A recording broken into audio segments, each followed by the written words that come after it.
Hello friend, welcome back to study wire YouTube channel. और ये विज्ञान का लेक्चर नंबर 25वां है जो कि एमपी पुलिस 2021 के लिए 30 इंपॉर्टेंट क्वेश्चन की जो सीरीज चल रही है उसका, ठीक है। और इसमें जो सारे क्वेश्चन है वो हम 6वीं से लेकर 10वीं तक की जो एनसीईआरटी की बुक है उससे क्वेश्चन कंप्लीट करा रहे हैं। और हर लेक्चर में मिनिमम 100+ क्वेश्चन आपके कंप्लीट हो ही जाते हैं, क्योंकि 30 क्वेश्चन ये और इसकी अदर डिटेल के साथ, ठीक है। तो ये डेली रात को 9 बजे अपलोड होता है, 2-4-5 मिनट आगे पीछे हो सकता है, तो आप इसे इसी टाइमिंग पर अगर डेली देखते हैं तो डेफिनेटली कि आपका जो पेपर होगा उसमें एक अच्छा खासा रिजल्ट आपका होगा, ठीक है।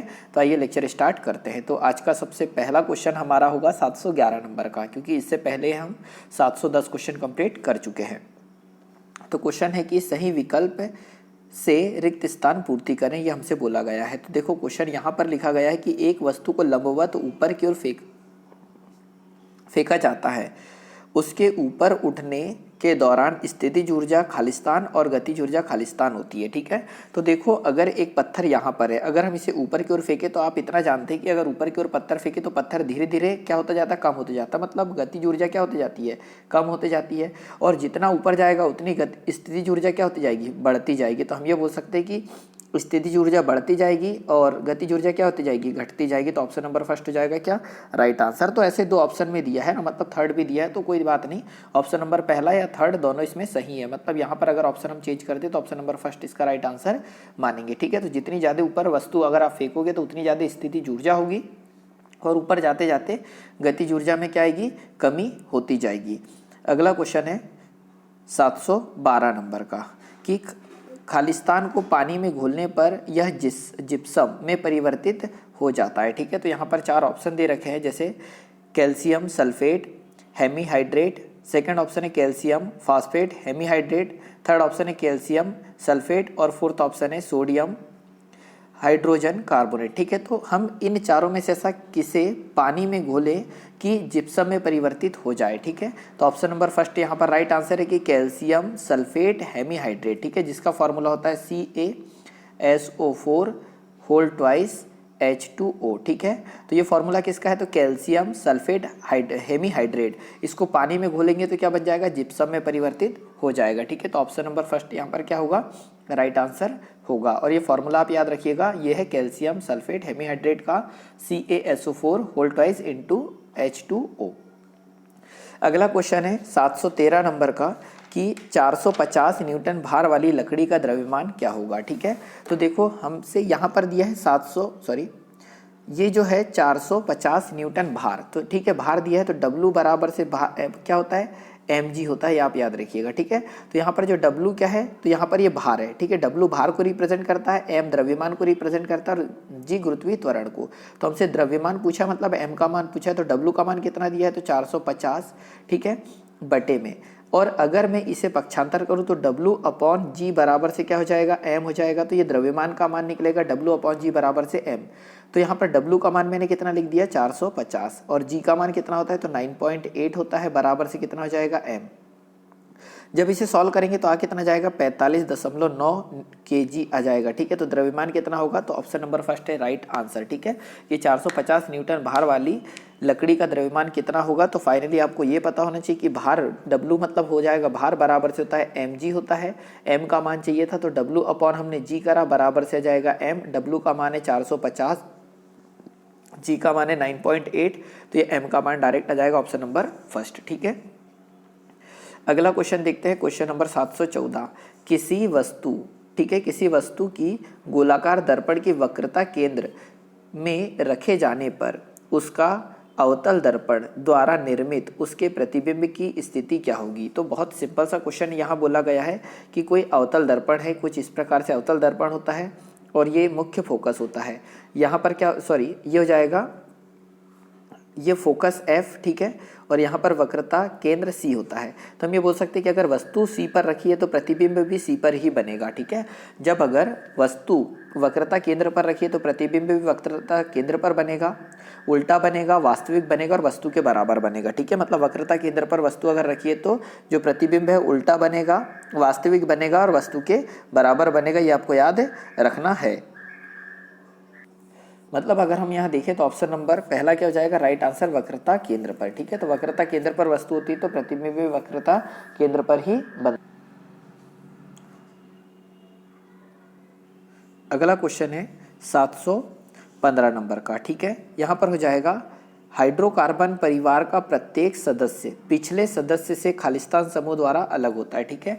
तो हाइड्रोकार्बन का प्रत्येक सदस्य जो होता है पिछले सदस्य से खालिस्तान द्वारा अलग होता है। तो पहला ऑप्शन है एथिल, सेकंड ऑप्शन है मिथाइल, थर्ड ऑप्शन है इथिलीन और फोर्थ ऑप्शन है मेथिलीन, ठीक है। तो यहाँ पर ऑप्शन नंबर डी हो जाएगा राइट आंसर मेथिलीन। तो हम ये बोल सकते हैं कि हाइड्रोकार्बन परिवार का प्रत्येक सदस्य पिछले सदस्य से मेथिलीन द्वारा क्या होता है, अलग होता है। ये आपको याद रखना है, ठीक है। और हम ये बोल सकते हैं कि हाइड्रोकार्बन जो होते हैं, ठीक है, हाइड्रोकार्बन दो प्रकार के होते हैं।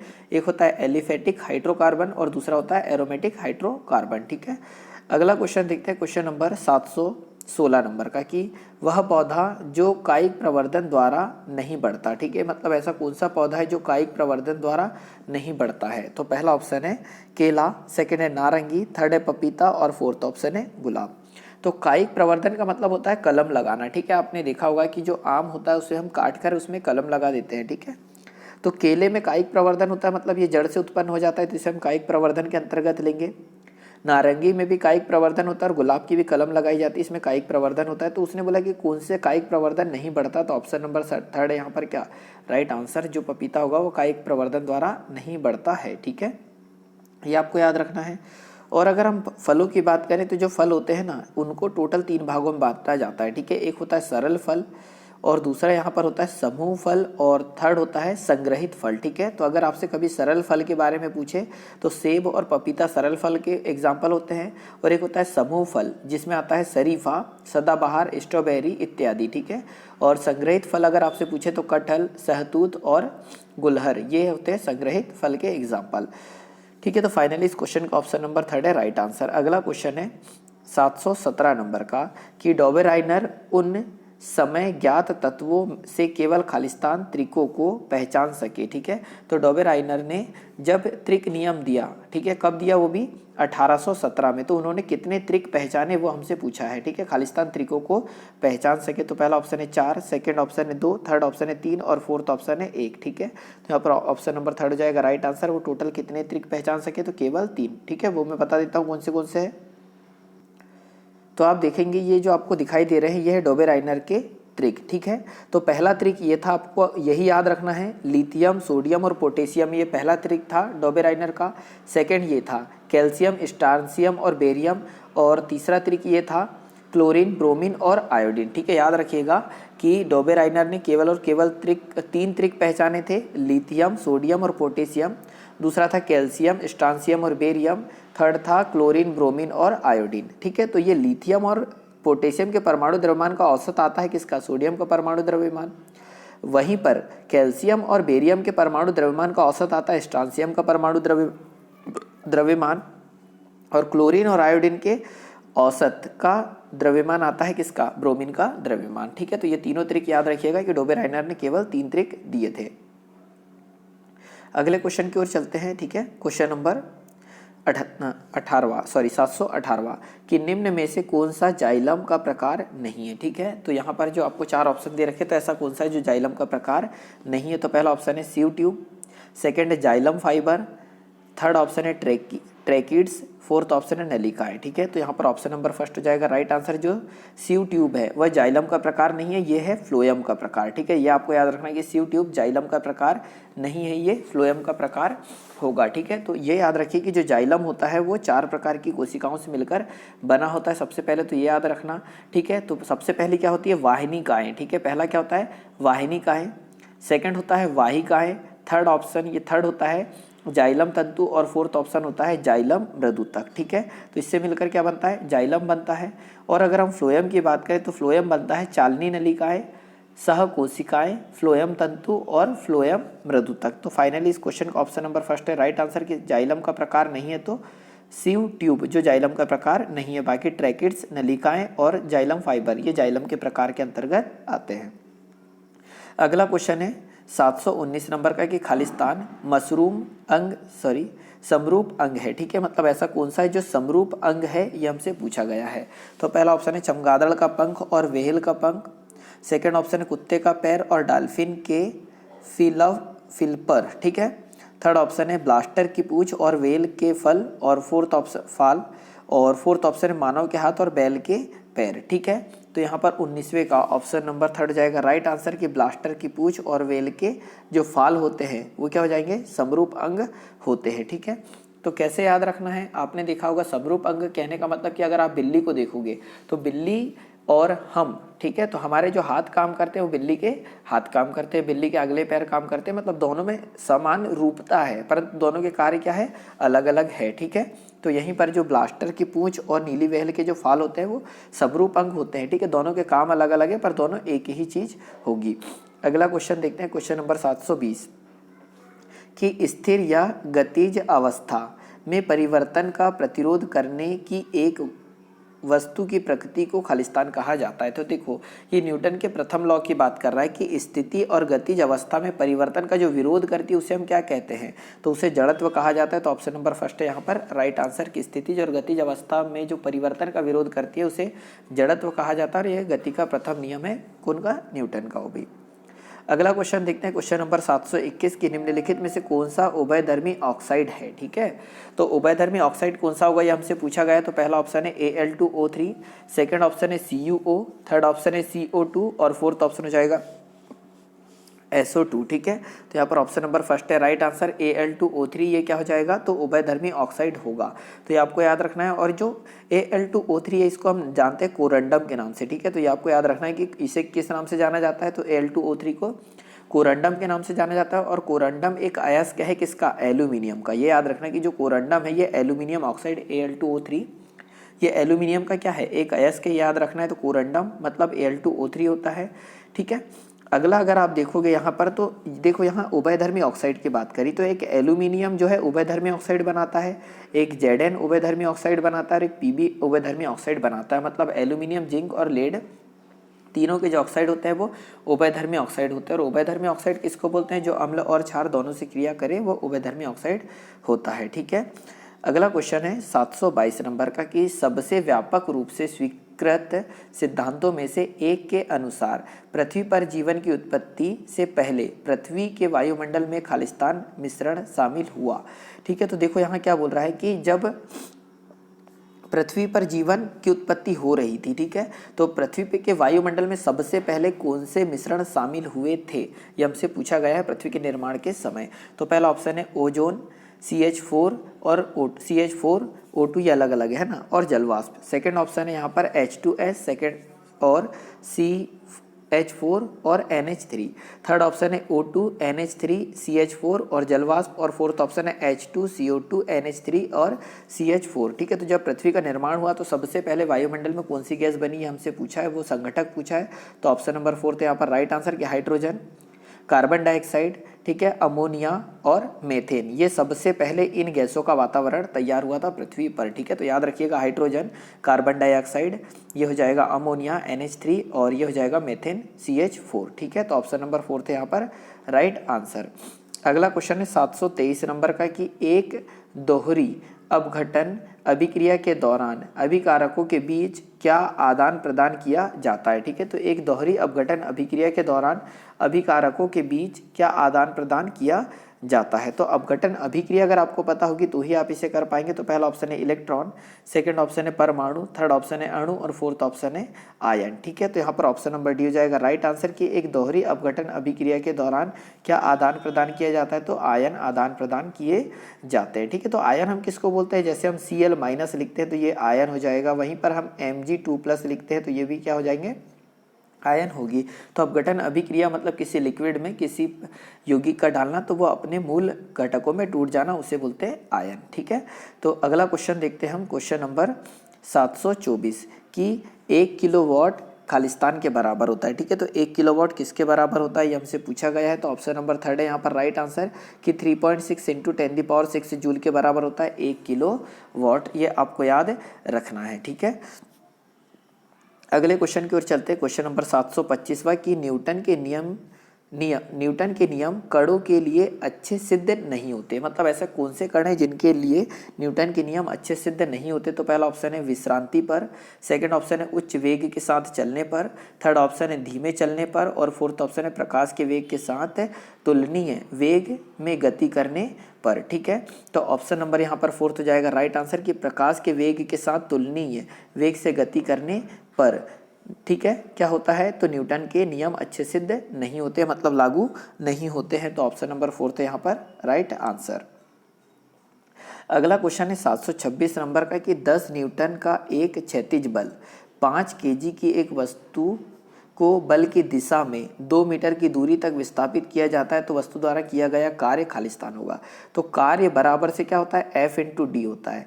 तो यहाँ पर डी का मतलब W का मतलब क्या है? कार्य, F का मतलब है बल, और D का मतलब है विस्थापन। तो कार्य बराबर से होता है बल गुणित विस्थापन। ठीक है, तो बल कितना लग रहा है? 10 न्यूटन का। विस्थापन कितना हो रहा है? तो 2 मीटर हो रहा है। ठीक है, तो 10 दूनी 20। ठीक है, तो कार्य कितना हो जाएगा? 20 जूल होगा। तो ऑप्शन नंबर थर्ड हो जाएगा यहाँ पर राइट आंसर। ठीक है, तो W बराबर से F इंटू डी होता है। W होता है कार्य, F होता है बल, और D होता है विस्थापन। तो यहाँ पर 10 न्यूटन का बल 2 मीटर की दूरी तक खिसकाने के लिए लगा, इसलिए 20 जूल कार्य होगा। कुछ स्टूडेंट सोच रहे होंगे कि सर 5 केजी का यूज़ क्यों नहीं किया? क्योंकि कार्य के लिए सिर्फ F और D की वैल्यू की जरूरत पड़ती है, मतलब बल और विस्थापन की जरूरत पड़ती है। तो ऑप्शन नंबर यहाँ पर थर्ड हो जाएगा राइट आंसर।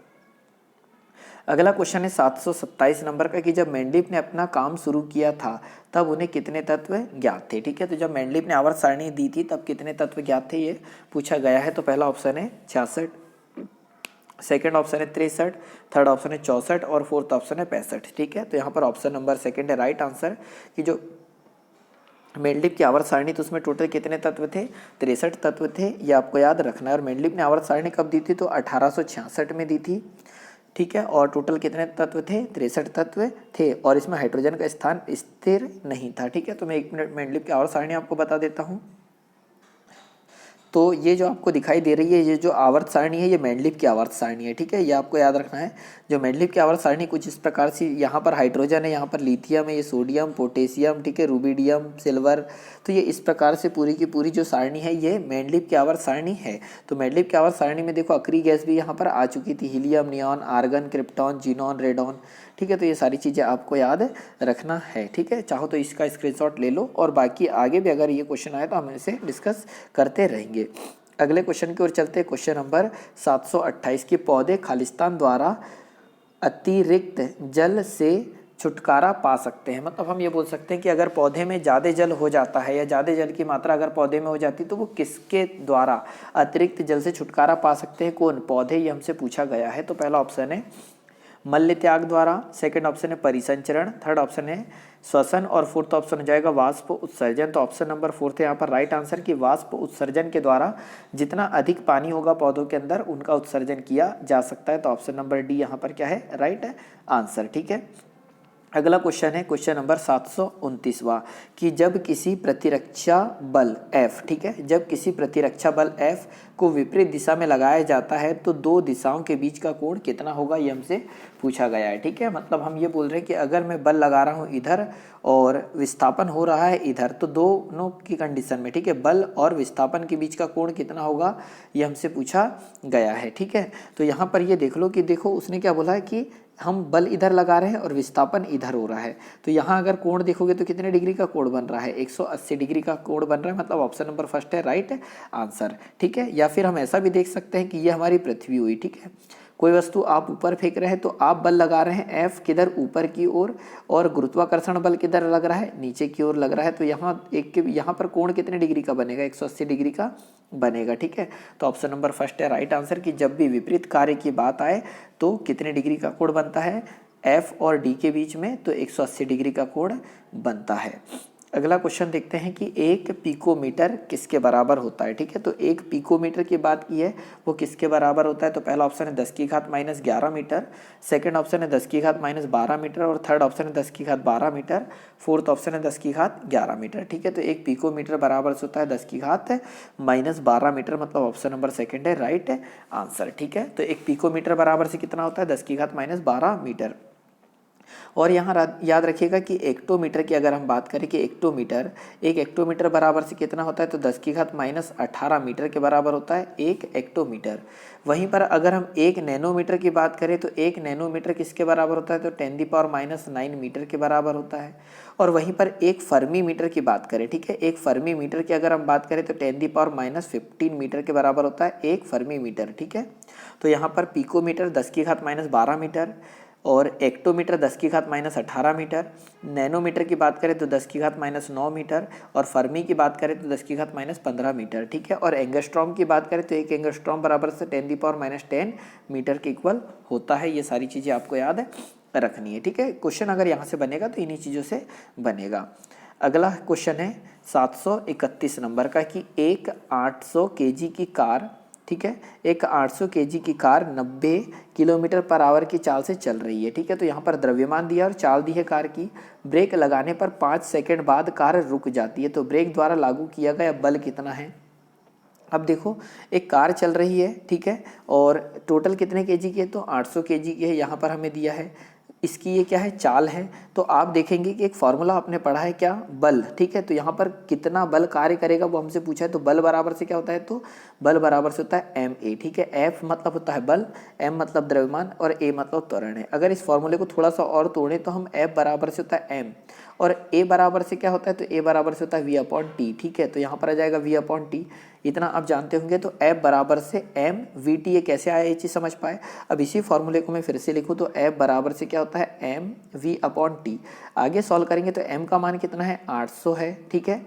v का मान हमारे पास कितना है, तो देखो 90, ये काय में दिया है हमारे, तो km/h। तो km/h दिया इसमें, अगर 5/18 का सॉरी 5/8 क्या होता है 1 मिनट, F बराबर से हो जाएगा m v/t होता है। m का मान कितना हो जाएगा, तो 800 और v का मान देखो यहाँ हमें दे रखा है 90 km/h, तो 90 का 90 लिखा और ये हमें km/h में दिया है मीटर/सेकंड में। अगर इसका हम सॉल्व करें तो कितना का गुणा कर देंगे, तो 5/18 का।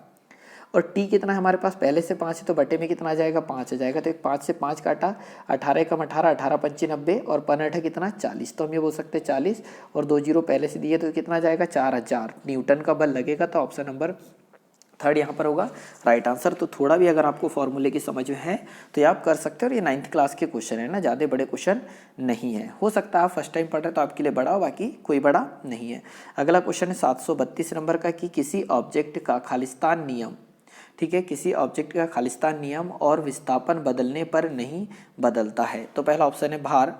तो क्वेश्चन क्या बोला है पहले ये सुन लो अच्छे से कि कोई ऑब्जेक्ट है, मतलब आपका मोबाइल है, तो आपका मोबाइल आपके घर में रखो या फिर आप दूसरी जगह ले जाके रख दो, दूसरे रूम में रख दो, या फिर जहाँ से मैं पढ़ा रहा हूँ, ठीक है, बैतुल MP, बैतुल भी अगर ला दोगे ना इसे तो भी आपका मोबाइल जैसा वैसे ही रहेगा। तो क्या चीज़ें नहीं बदलती है, ये क्वेश्चन में पूछा गया। तो पहला ऑप्शन है भार, सेकंड ऑप्शन है गति, थर्ड ऑप्शन है वेग और फोर्थ ऑप्शन है द्रव्यमान, ठीक है। तो किसी ऑब्जेक्ट का नियम स्थान बदलने पर क्या नहीं बदलता है, तो द्रव्यमान नहीं बदलता है। तो ऑप्शन नंबर 4 है यहाँ पर राइट आंसर, ठीक है। अगला क्वेश्चन देखते हैं, क्वेश्चन नंबर 733 क्या जाएगा कि फूल के नर प्रजनन भाग को खालिस्तान कहा जाता है, ठीक है। तो जो फूल होता है उसके नर प्रजनन भाग को क्या कहा जाता है, ये पूछा गया है। तो पहला ऑप्शन है बाह्य दल, सेकंड ऑप्शन है अंडव, थर्ड ऑप्शन यहाँ पर हो जाएगा बाह्य दल पुंज और फोर्थ ऑप्शन हो जाएगा पुंकेसर, ठीक है। तो यहाँ पर पुष्प के नर जनन भाग जो होता है उसे क्या कहा जाता है, तो पुंकेसर कहा जाता है। तो ऑप्शन नंबर 4 यहाँ पर होगा क्या राइट आंसर, ठीक है। तो आप देख रहे होंगे आपके सामने ये डायग्राम है, ठीक है। तो ये देखो ये हो जाएगा, ये वाला ये पुंकेसर है, ठीक है। ये वाला क्या है पुंकेसर, और इसी पुंकेसर को हम इधर अलग से निकालें तो ये क्या हो जाएगा पुंकेसर पूरा का पूरा। और पुंकेसर के ऊपर ये जो रहता है इसे हम क्या बोलते हैं योजी, मतलब जिससे ये जुड़ रहा है उसे योजी बोलते हैं। और इस पुंकेसर के अंदर क्या होता है, तो पराग कोष होते हैं, ठीक है। ये छोटे छोटे क्या होते हैं पराग कोष होते हैं और इसे लघु बीज धानी बोलते हैं जहाँ पर ये बीज रहते हैं, ठीक है। और यहाँ पर अगर हम बात करें तो ये क्या होता है अंडाशय होता है जिसे हम बोलते हैं मादा जनन भाग, ठीक है। ये आपको याद रखना है। और बाह्य दल पुंज मतलब ये जो पत्तियाँ होती है गुलाब का फूल देखा होगा आपने, और गुलाब के फूल के बाद ये पंखुड़ियाँ जो निकली रहती है ना, इससे बोलते हैं बाह्यदल पुंज बोलते हैं, ठीक है। और दल किसको बोलते हैं, तो पंखुड़ियों को बोलते हैं, ये आपको याद रखना है। और वहीं पर अगर आप कोई फूल देखो तो फूल में ये बीच का जो डंडू होता है इसे हम बोलते हैं वर्तिका। क्या कहते हैं, वर्तिका। और ये सबसे ऊपर का जो भाग होता है उसे वर्तिकाग्र कहते हैं। और ये पुंकेसर, ये साइड वाले जो होते हैं वो क्या होते हैं, पुंकेसर होते हैं। और ये क्या होते हैं, नरजनन अंग होते हैं। ये आपको सारी चीज़ें याद रखनी है, ठीक है। अगले क्वेश्चन की ओर चलते हैं, क्वेश्चन नंबर, ठीक है, ये क्वेश्चन का आंसर क्या हो जाएगा, तो नरजनन भाग क्या हो जाएगा, पुंकेसर। अगला क्वेश्चन है 734 नंबर का कि एक माध्यम जिसका अपवर्तनांक सूचकांक 1.5 है तो प्रकाश की गति क्या होगी इसमें। तो ये समझना कि अपवर्तनांक बराबर से एक छोटा सा फॉर्मूला होता है, ठीक है। अपवर्तनांक बराबर से होता है प्रकाश की चाल, ठीक है, प्रकाश की चाल बटे माध्यम में प्रकाश की चाल। तो अपवर्तनांक हमारे पास कितना है, 1.5 है, ठीक है। ठीक है, 1.5 पे पॉइंट हटाएंगे तो बटे में आ जाएगा 10, बराबर से प्रकाश की चाल कितनी होती है, 3 × 10⁸ मीटर पर सेकेंड, ठीक है। एक मिनट, तो मैंने क्या बोला कि अपवर्तनांक बराबर से होता है प्रकाश की चाल बटे माध्यम में प्रकाश की चाल, ठीक है। तो अपवर्तनांक है हमारे पास 1.5, तो 15/10 लिख सकते हैं। अपवर्तनांक की जगह लिखते हैं 1.5 और सॉल्व करेंगे तो 15/10। प्रकाश की चाल है 3 × 10⁸ मीटर पर सेकेंड और माध्यम में प्रकाश की चाल पूछा है। जब सॉल्व करेंगे तो माध्यम इधर जाएगा और ये राशि इधर पक्षांतर होगी। तो माध्यम बराबर से 3 × 10⁸ × 10 अपॉन कितना हो जाएगा, 15 हो जाएगा। 5 दूनी 10 और 5 तिया 15, 3 से 3 काटेंगे तो आ कितना जाएगा, तो आ जाएगा 2 × 10⁸ मीटर पर सेकेंड। तो ऑप्शन नंबर 4 यहाँ पर क्या हो जाएगा, राइट आंसर हो जाएगा, ठीक है। या तो आप इतना याद रख लो कि प्रकाश की चाल होती है 3 × 10⁸ मीटर पर सेकेंड। ये अपवर्तनांक कितना है, 1.5, और 1.5 को सॉल्व करेंगे तो 15 बटे कितना होगा, 10। इसको लिख सकते हैं 3/2। इसको पलटा के गुणा करना है हमेशा, अपवर्तनांक को पलटा के गुणा करोगे तो फाइनली जो चाल होगी वो आ जाएगी। तो ऑप्शन नंबर 4 यहाँ पर राइट आंसर। 2-3 चीज़ें और याद रखना कि ये देखो जो प्रकाश की चाल होती है वो होती है 3 × 10⁸ मीटर पर सेकेंड, ये आप याद रखोगे। अगला, अगर पानी में प्रकाश की चाल की बात करें तो पानी के अपवर्तनांक की अगर हम बात करें, पानी का अपवर्तनांक, तो पानी का अपवर्तनांक होता है 1.33 और क्रांतिक कोण की अगर हम बात करें तो होता है वो 48.5 डिग्री, ठीक है। तो पानी का अपवर्तनांक होता है 1.33 और इसका क्रांतिक कोण कितना होता है पानी का, तो 48.5 डिग्री। ये हमसे पेपर में पूछा जाता है। हीरे की अगर हम बात करें तो हीरे का अपवर्तनांक होता है 2.42, ठीक है। हीरे का अपवर्तनांक कितना होता है, 2.42 और क्रांतिक कोण होता है हीरे का 24.4 डिग्री, ठीक है। ये आपको याद रखना है। और एक होता है क्राउन कांच, ठीक है। तो क्राउन कांच का अपवर्तनांक होता है 1.52 और क्रांतिक कोण होता है 41.1। तो ये सारी चीज़ें याद रखोगे। प्रकाश की चाल कितनी होती है, 3 × 10⁸ मीटर पर सेकेंड। पानी का अपवर्तनांक की बात करें तो 1.33, हीरे का अपवर्तनांक 2.42 और यहाँ पर हो जाएगा कि क्राउन कांच का अपवर्तनांक होता है 1.52 और क्रांतिक कोण की बात करें तो पानी का क्रांतिक कोण 48.5, हीरे का क्रांतिक कोण 24.4 और ये हो जाएगा क्राउन कांच का क्रांतिक कोण 41.1 होता है, ठीक है। तो फाइनली इस क्वेश्चन का ऑप्शन नंबर 4 है राइट आंसर। अगला क्वेश्चन है 735 नंबर का कि अलग अलग प्रतिध्वनियों को सुनने के लिए ध्वनि स्रोत से अवरोधक की न्यूनतम दूरी कितनी होनी चाहिए। तो बहुत सिंपल क्वेश्चन में से एक है। तो ऑप्शन नंबर 2 है राइट आंसर। कितना, 17.2 मीटर की दूरी होनी चाहिए अगर प्रतिध्वनि हमें सुनना है तो, ठीक है। तो ऑप्शन नंबर 4 सेकेंड है क्या, राइट आंसर। अगला क्वेश्चन भी सिंपल हो जाएगा कि पृथ्वी का द्रव्यमान लगभग कितना होता है, ठीक है। तो पहला ऑप्शन है 6 × 10⁻25 kg, सेकेंड ऑप्शन है 6 × 10⁻23 kg, थर्ड ऑप्शन है 6 × 10⁻24 kg और फोर्थ ऑप्शन हो जाएगा 6 × 10⁻22 kg। तो ऑप्शन नंबर 3 है यहाँ पर राइट आंसर कि पृथ्वी का द्रव्यमान कितना होता है, तो 6 × 10⁻24 kg होता है, ठीक है। ये आपको याद रखना है। और पृथ्वी से रिलेटेड बात हो रही तो पृथ्वी का जो घनत्व होता है वो होता है 5.52 ग्राम प्रति घन सेंटीमीटर, ठीक है। 5.52 प्रति घन सेंटीमीटर होता है पृथ्वी का घनत्व। अगला क्वेश्चन देखते हैं, क्वेश्चन नंबर 737 कि निम्न में से कौन सा ऊतक कोशिका विभाजन के समक्ष है, ठीक है। तो ये जो 4 ऑप्शन दे रखे हैं तो इनमें से कौन सा है जो कोशिका विभाजन के समक्ष है। तो पहला ऑप्शन हो जाएगा दृढ़ ऊतक, सेकेंड ऑप्शन है स्थलीकरण ऊतक, थर्ड ऑप्शन है मृदु ऊतक और फोर्थ ऑप्शन है विभाज्य ऊतक, ठीक है। तो कोशिका विभाजन की बात हो रहा है तो क्या आ जाएगा, ऑप्शन नंबर 4 हो जाएगा राइट आंसर यहाँ पर। कि विभाज्य ऊतक कोशिका विभाजन में सक्षम है, तो ऑप्शन नंबर 4 है राइट आंसर। और विभाज्य ऊतक कहाँ पाया जाता है, तो पेड़ के शीर्ष में पाए जाते हैं और जड़ में पाया जाता है कौन सा, विभाज्य ऊतक। ठीक है, अगला क्वेश्चन है 738 नंबर का कि निम्नलिखित में से कौन सा प्रोपेनॉन में कार्यात्मक समूह है। ठीक है, तो ऐसा कौन सा है जो प्रोपेनॉन में कार्यात्मक समूह है, ये हमसे पूछा गया है। तो पहला ऑप्शन है एल्कोहल, सेकंड ऑप्शन है कीटोन, थर्ड ऑप्शन है कार्बोक्सिलिक एसिड, फोर्थ ऑप्शन है एल्डिहाइड। ठीक है, तो प्रोपेनॉन का जो कार्यात्मक समूह होता है वो क्या होता है, कीटोन होता है। ठीक है, और कीटोन को हम क्या लिखते हैं, डबल बॉन्ड ओ लिखते हैं। ठीक है, कीटोन को क्या लिखते हैं, डबल बॉन्ड ओ लिखते हैं। एल्कोहल की बात करें तो ये क्या होता है, तो OH होता है, लास्ट में OH जुड़ता है तो उसे हमें एल्कोहल ग्रुप बोलते हैं। कार्बोक्सिलिक ग्रुप की अगर हम बात करें तो COOH अगर जुड़ेगा तो इसको कार्बोक्सिलिक ग्रुप बोलेंगे। और एल्डिहाइड ग्रुप में क्या जुड़ता है लास्ट में, तो CHO जुड़ता है। तो आप याद रखना कि प्रोपेनॉन ग्रुप का कार्यात्मक समूह क्या होगा, तो डबल बॉन्ड O होगा। तो ऑप्शन नंबर सेकंड है राइट आंसर, उसे हम क्या बोलते हैं, कीटोन कहते हैं। ठीक है, और अगर एल्कोहल पूछता है तो उसमें कार्यात्मक ग्रुप क्या होता है, OH। कार्बोक्सिलिक एसिड अगर हम बोलते हैं तो इसमें कार्यात्मक ग्रुप क्या हो जाएगा, COOH। और एल्डिहाइड में कितना होगा, CHO। अगला क्वेश्चन है क्वेश्चन नंबर 739 की मरुस्थलीय पौधे में उपचर्म, ठीक है, मरुस्थलीय पौधे में उपचर्म या एपिडर्मिस पर एक मोटी कोमल बाहरी परत होती है जिसे खालिस्तान कहते हैं। ठीक है, तो मरुस्थलीय पौधा आपने देखा होगा, 1 मिनट में आपको बता दूं तो ये जो पौधे दिखाई दे रहे हैं सारे के सारे मरुस्थलीय पौधे हैं। ठीक है, तो ये सारे के सारे क्या हो जाएंगे, मरुस्थलीय पौधे, पहला दूसरा तीसरा। तो उसने ये बोला कि इसकी जो बाहरी परत होती है ये किस चीज़ से बनी होती है, ये हमसे पूछा गया है। ठीक है, तो ये सारी चीज़ें आप देख लो, ये सारे के सारे मरुस्थलीय पौधे हैं। तो यहाँ पर अगर हम देखेंगे तो पहला ऑप्शन है लिग्निन, सेकंड ऑप्शन है सेलुलोज, थर्ड ऑप्शन है काइटिन और फोर्थ ऑप्शन है वसा। ठीक है, तो ऑप्शन नंबर 3 हो जाएगा राइट आंसर कि मरुस्थलीय पौधे में उपचर्म या एपिडर्मिस, एपिडर्मिस मतलब होता है सबसे बाहरी परत में एक मोटी कोमल बाहरी परत होती है जिसे क्या कहते हैं, तो काइटिन कहते हैं। तो ऑप्शन नंबर क्या हो जाएगा, 3 होगा यहाँ पर राइट आंसर। ठीक है, अगला क्वेश्चन देखते हैं, क्वेश्चन नंबर हो जाएगा 740।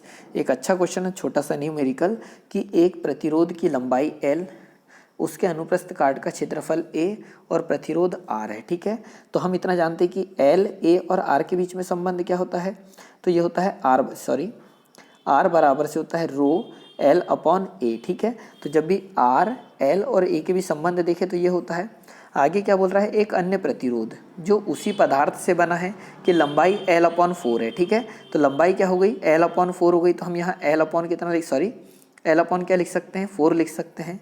अनुप्रस्थ काट का क्षेत्रफल 2A हो सकता है, तो A की जगह कितना आ जाएगा, 2A आ जाएगा। ठीक है, तो प्रतिरोध कितना होगा ये हमसे पूछा गया है। ठीक है, तो देखो यहाँ अगर हम सॉल्व करेंगे तो 4 दूनी कितना आ जाएगा, रो का रो रहेगा, तो R बराबर से, ठीक है, रो L अपॉन A इंटू यहाँ कितना जाएगा, 1/8 आ जाएगा। ठीक है, तो 1/8 ऑप्शन में नहीं है, तो यहाँ लंबाई को L अपॉन 2 कर लो। ठीक है, L अपॉन 2 अगर लंबाई हम कर लेते हैं तो ऑप्शन नंबर सेकंड हो जाएगा यहाँ पर राइट आंसर। ठीक है, तो इस क्वेश्चन को इस प्रकार से सॉल्व किया जा सकता, हो सकता है आपको थोड़ी बहुत समझने में दिक्कत हुई हो तो थोड़ा रिटर्न कर लो, सारी चीज़ें समझ में आ जाएगी। ठीक है, तो इस लेक्चर में तो इतना ही। अगर लेक्चर अच्छा लगा तो इसे लाइक और शेयर जरूर करें, और कोई भी अगर क्वेरी हो, आपकी कोई प्रॉब्लम हो तो आप कमेंट बॉक्स में कमेंट कर सकते हैं, मैं आगे कोई भी लेक्चरों में इसका रिप्लाई दे दूंगा। ठीक है, वीडियो देखने के लिए बहुत बहुत धन्यवाद। जय हिंद, जय भारत।